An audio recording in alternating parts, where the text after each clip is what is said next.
ಸೋತವರು, ತಿರಸ್ಕರಾದವರು, ತಿಪ್ಪೆಗೆಸದವರು, ತಿಪ್ಪೆ ಸರ್ ಬಗ್ಗೆ ಮಾತಾಡೋದು.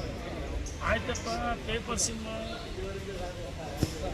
ನಮ್ಮ ಕ್ಷೇತ್ರದಲ್ಲಿ ಸಾಮರ್ಥ್ಯ ಇದೆ, ನಮ್ಮದೇ ಆದ ಸಂಘಟನೆ ಇದೆ, ನಮಗೆ ವರಿಷ್ಠರು ಟಿಕೆಟ್ ಕೊಟ್ಟಿದ್ರು, ಯಾವುದೋ ಕಾರಣಕ್ಕೂ ಸೋತಿದ್ದೀವಿ. ಒಳ ಮೀಸಲಾತಿ ಬೇರೆ ಬೇರೆ ತಪ್ಪುಗಳಿಂದ ನಮ್ಮ ತಪ್ಪುಗಳಿಂದ ನಾವು ಸೋತಿಲ್ಲ. ಹೇಳ್ತೀನಿ, ನಮ್ಮನ್ನು ಜನ ಸೋಲಿಸಿಲ್ಲ, ನಮ್ಮನ್ನು ಜನ ತಿರಸ್ಕಾರ ಮಾಡಿಲ್ಲ, ನಮ್ಮನ್ನು ತಿಪ್ಪೆಗೆಸದ.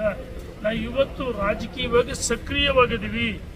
ನಾವು ಸೋದರಿ ಅಂದ ತಕ್ಷಣ ರಾಜಕೀಯ ಮುಗಿದೋಗಿದ್ದ, ನಮಗೆಲ್ಲ ಸಾಮರ್ಥ್ಯ ಇದೆ, ಜನ ಇವತ್ತು ನಮ್ಮನ್ನು ಇಷ್ಟಪಡ್ತಾರೆ. ಆದರೆ ನಿಮ್ಮಂಗೆ ಪೇಪರ್ ಸಿಂಹ ಅಲ್ಲ. ನಾನು ಕೇಳಕ್ಕೆ ಇಚ್ಛೆ ಪಡ್ತೀನಿ, ಮೈಸೂರು, ಕೊಡಗು 2 ಜಿಲ್ಲೆಗಳ ಲೋಕಸಭಾ ಸದಸ್ಯರಿಗೆ 2 ಅವಧಿ.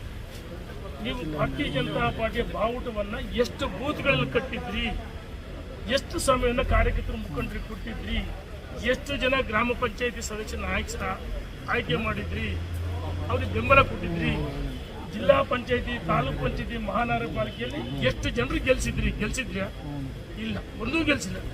ಮತ್ತು 2 ನೋಡಿ, 2 ಏನು ವಿಧಾನಸಭೆ 2 ಜಿಲ್ಲೆಗಳಲ್ಲಿ ನಮ್ಮ ನಾಗೇಂದ್ರ ಇರ್ಬೋದು, ಅಲ್ಲಿ ಎಲ್ಲರೂ ನಮ್ಮ ಹರ್ಷ ಇರ್ಬೋದು, ಅವರ ಸಾಮರ್ಥ್ಯ ಮೇಲೆ ಗೆದ್ದಿದ್ದಾರೆ, ಇವರಿಂದ ಗೆದ್ದಿಲ್ಲ.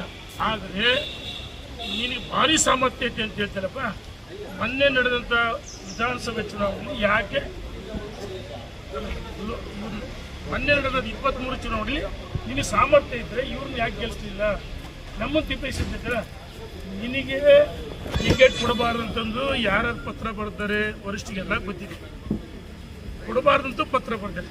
ನೀನು ಟಿಕೆಟೇ ಕೊಡಲಿಲ್ಲ, ನಿನ್ನ ತಗೊಂಡು ಹೋಗಿ ಈ ಕೊಚ್ಚೆ ಇರುತ್ತಲ್ಲ, ಕೊಚ್ಚೆ ಡಸ್ಟ್ಬಿನ್ನಿಗೆ ಎಸೆದ್ದಾರೆ. ಡಸ್ಟ್ಬಿನ್ನಿಗೆ ಎಸೆದ್ರ ಬಗ್ಗೆ ನಿನ್ನ ಸಾಮರ್ಥ್ಯ ಇಲ್ಲ. ನಿನ್ನ ಬಗ್ಗೆ ಯಾಕೆ ಮಾತಾಡಕ್ಕೆ ಪೇಪರ್ ಸಿಂಹ?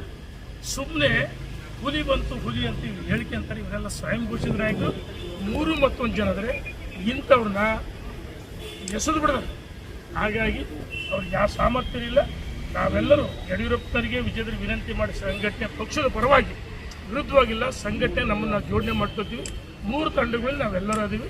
ಭಾರತೀಯ ಜನತಾ ಪಾರ್ಟಿ ರಾಜ್ಯದಲ್ಲಿ ವಿಜಯೇಂದ್ರ ಅವರ ಸಾರಥ್ಯದಲ್ಲಿ ನಾವೆಲ್ಲರೂ ನಿನ್ನೆ ಮನೆ ತೀರ್ಮಾನ ಮಾಡಿದ್ದು ವಿಜಯೇಂದ್ರ ಅವರೇ ಅಧ್ಯಕ್ಷ ಮುಂದುವರಿತಾರೆ. ಮುಂದಿನ ವಿಧಾನಸಭೆ ಚುನಾವಣೆಗೂ ಅಧ್ಯಕ್ಷ ಮುಂದುವರೆದು ಪಕ್ಷ ಅಧಿಕಾರ ಕೊಟ್ಟು ಧನ್ಯವಾದಗಳು.